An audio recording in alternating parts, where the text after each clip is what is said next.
Today, our guest is the chairman of the Center for Assistance to Free Economy, Zohrab Ismayil. Today, we will discuss minimum pensions and salaries.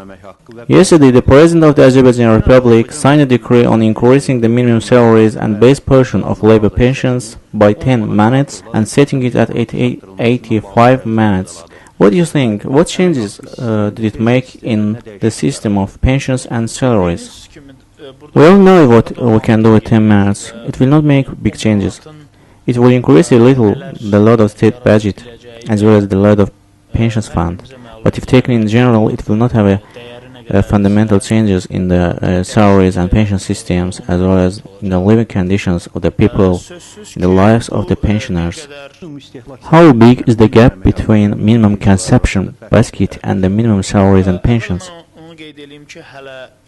The cost of living for 2010 was determined by the government at the end of 2009. It was set at 87 minutes and it took force as from the January 1st, 2010. There are 1,300,000 pensioners in Azerbaijan and 800,000 of them receive minimum pensions. The pensioners had to wait for 8 months to receive a pension no less than the minimum cost of living. Then a question appears, why did the pensions and salaries increase in September? If it didn't happen in January, it could at least happen in June when the government reviewed the state budget and sent amendments to the parliament. Of course, the rise of salaries and pensions in September is related to parliamentary elections.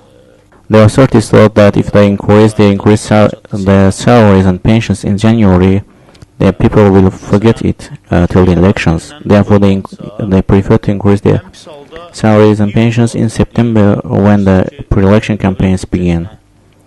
It's as if buying off the people's votes for 10 minutes. Of course, it's a political evaluation, but we're doing economic evaluation now.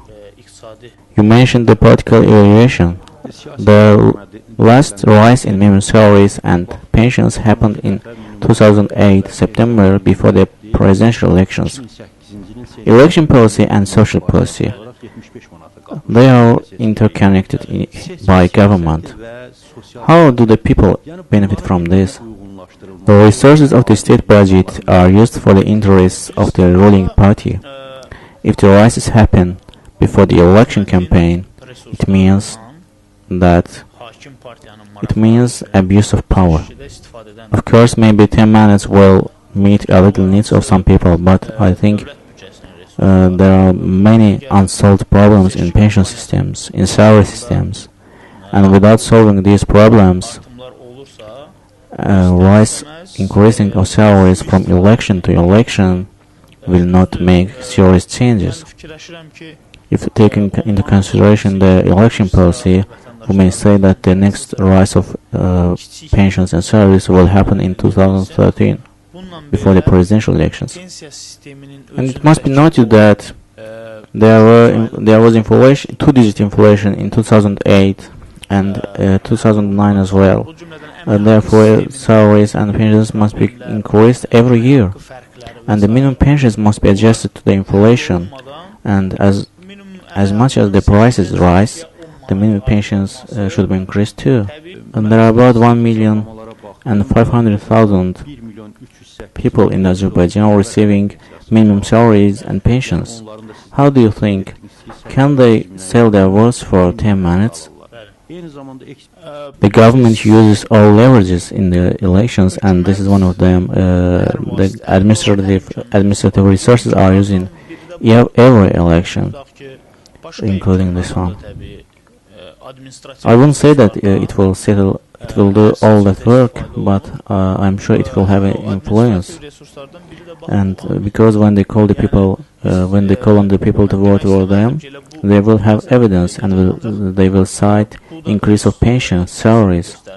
There's another factor. There's a big gap between minimum consumption basket and minimum salaries and pensions. How big is it? Because the President Ilham Aliyev a few years ago stated that this gap should be removed. According to the latest report of Economic Research Center, Before the rise of salaries, there was a gap of 48 minutes.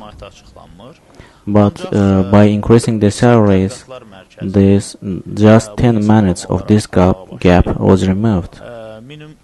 Still, there is a 38-minute gap between minimum consumption budget and minimum salaries and pensions.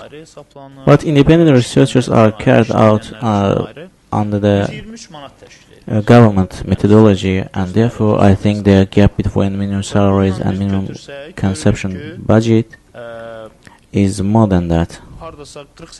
10-minute increase of minimum monthly pensions demands additional 13,000 funds from the state budget, and this is, if we consider a year, it will demand 150 million minutes. There are a lot of sources to obtain to allot these funds from. One of these is black accounting. That means in the ministries, in state companies, the main part of the salaries is delivered in envelopes. If it is implemented, if it's carried out via white accounting, that is, if the payments are made to the social funds, it will have a positive solution in the settlement of the problem. Of course, all this depends on political will of the government. It means if the government didn't have a positive opinion about it, there was not a black accounting, and the removal of black accounting will lead to increase of the incomes of the pensions fund, and in this way the pensions can be increased. Thank you for coming. Today our guest was the chairman of the Center for Assistance to Free Economy, Zohrab Ismayil.